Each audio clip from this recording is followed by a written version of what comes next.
नमस्कार मित्रों।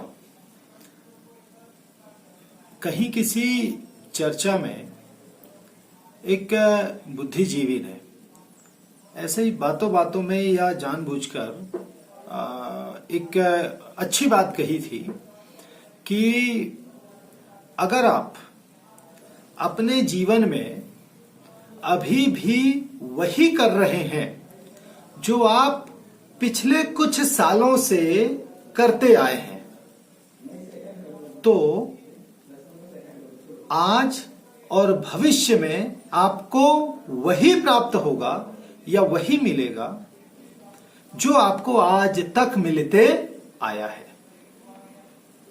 मेरा कहने का मतलब है कि अगर आपकी स्ट्रैटेजी में, आपके काम में, आपके काम करने के तरीकों में कुछ बदलाव नहीं करते हैं और निरंतर उसी काम को आप आगे बढ़ाते हैं, उसी तरीके से आप आगे बढ़ाते हैं, उसी ऊर्जा से आप आगे बढ़ाते हैं, तो आपको फल भी उसी प्रकार प्राप्त होते हैं जैसे कि आपको प्राप्त होते आए हैं। मेरा परिचय मैं लास्ट में आपको दूंगा, लेकिन किसी इंपॉर्टेंट विषय पे आज हम लोग चर्चा करेंगे।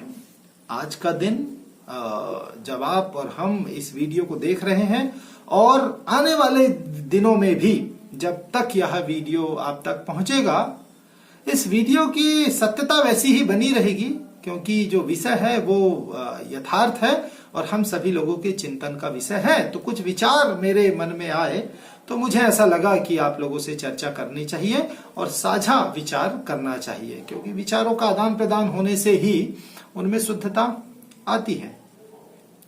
आज 8 दिसंबर 2020 का दिन है। पूरे भारत में या कुछ राज्यों में कुछ किसान संगठन ने और कुछ राजनीतिक दलों ने भारत बंद का आह्वान किया है। इस संदर्भ में मैं कुछ बातें आप लोगों के समक्ष रखना चाहूंगा। किसान क्या है? आज के समय में किसान क्या है? खेती क्या है? खेती, किसानी या एग्रीकल्चर एक इंडस्ट्री है जिसमें वेरियस प्रोडक्ट्स, डिफरेंट प्रोडक्ट्स का उत्पादन होता है। ठीक वैसे ही जैसे मैन्युफैक्चरिंग इंडस्ट्री होती है जिसमें टीवी बनती है, फ्रिज बनता है, बिस्किट्स बनती है, जूते बनते हैं, मोजे बनते हैं, मोबाइल बनता है। ठीक इसी प्रकार किसान की जो फैक्ट्री होती है, उस फैक्ट्री में अनाज उत्पन्न होता है जिसमें किसान मजदूर की तरह या स्वयं मजदूर बनकर किसान या मजदूरों की मदद से, मशीनों की मदद से अपना उत्पादन करता है फसलों का। दूसरी इंडस्ट्री की अगर हम बात करें, एक बिस्किट का जो विक्रेता होता है, एक पॉपकॉर्न का जो विक्रेता होता है, या किसी चटाई बेचने वाला भी अगर अपना चटाई बनाता है, कोई भी प्रोडक्ट जो आपके आसपास होंगे, हजारों प्रोडक्ट आपको नजर आएंगे। एक मोबाइल बनाने वाली कंपनी जिससे आप इस वीडियो को देख रहे हैं, उसको ये अधिकार होता है कि वह अपने प्रोडक्ट का, उत्पाद का क्या दाम फिक्स करे ताकि उसे 2 पैसे की बचत हो सके। क्या आप पूरी धरती पर कोई जो बिकता है मार्केट में, कोई एक ऐसा प्रोडक्ट बता सकते हैं और जिसका रेट उस प्रोडक्ट के, उस उत्पाद के उत्पादक या प्रोड्यूसर ने तय नहीं किया हो या वो तय नहीं करता हो? अब मुझे तो ध्यान में नहीं आता है, लेकिन हो सकता है आप लोगों को ध्यान में आ जाए। जब दुनिया के 99.99 प्रोडक्ट्स का रेट उसके उत्पादक तय करते हैं, तो किसानों के प्रोडक्ट का उत्पादन सरकार क्यों तय करे? क्या किसानों को इसका अधिकार नहीं होना चाहिए?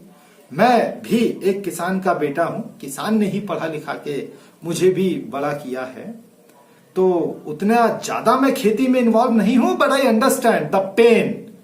खेती का जो दर्द होता है, जो मेहनत होती है, उस बात को मैं समझता हूं। तो क्या किसान होने के नाते मुझे या आपको अपने फसल का रेट तय करने का अधिकार नहीं है?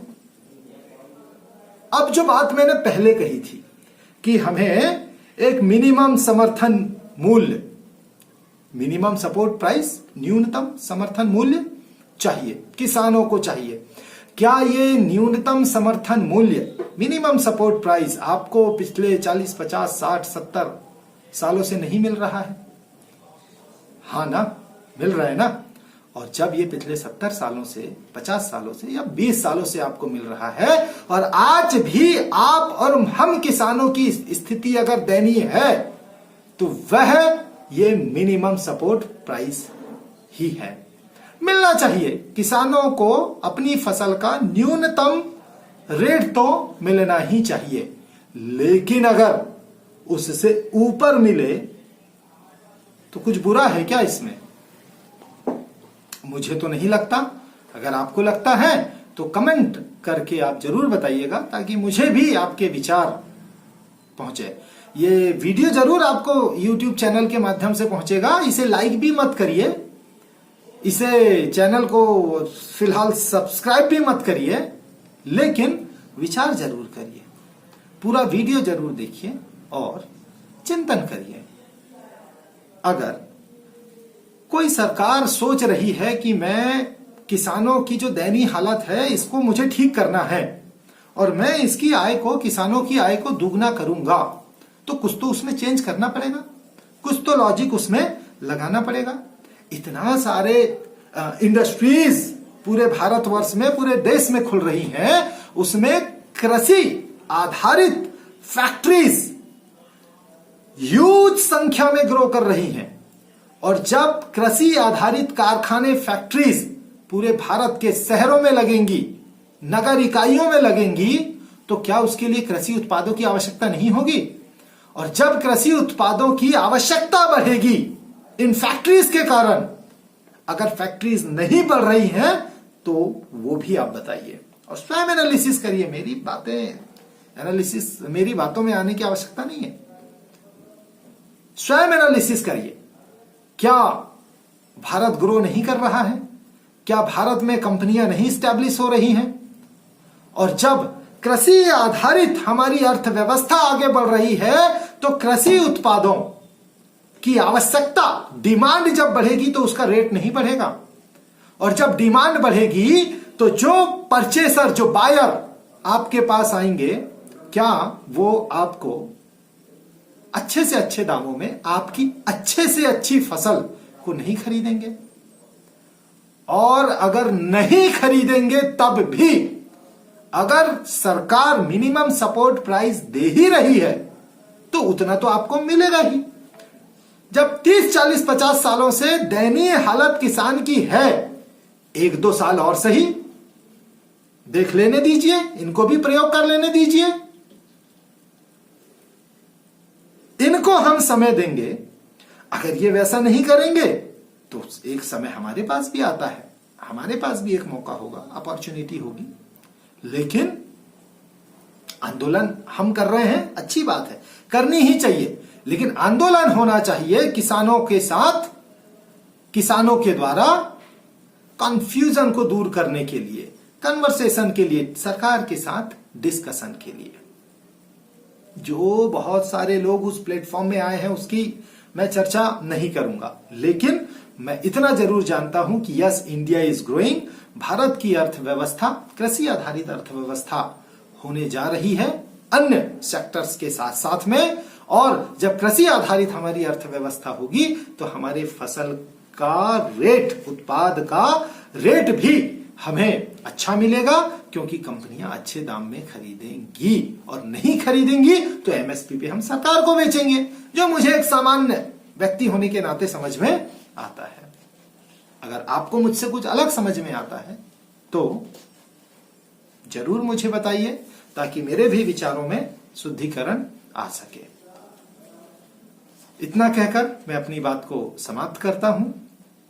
और भी कुछ आप मुझसे जानना चाहेंगे तो मैं अपने विचार आपके समक्ष जरूर लेके आऊंगा। कमेंट अवश्य करें और विचार जरूर करें कि हाँ, यह आंदोलन वाकई में किसानों का आंदोलन है या इसके पीछे कुछ शक्तियां लगी हैं।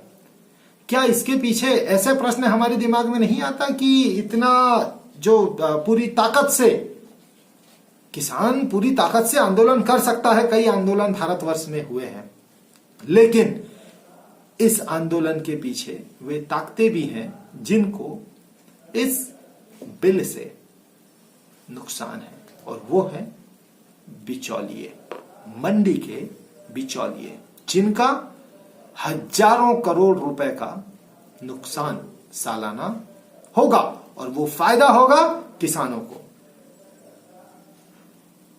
तो हमें सावधान रहना है और किसानों का समर्थन करना है। किसी भी तरह से किसान का अहित नहीं होना चाहिए।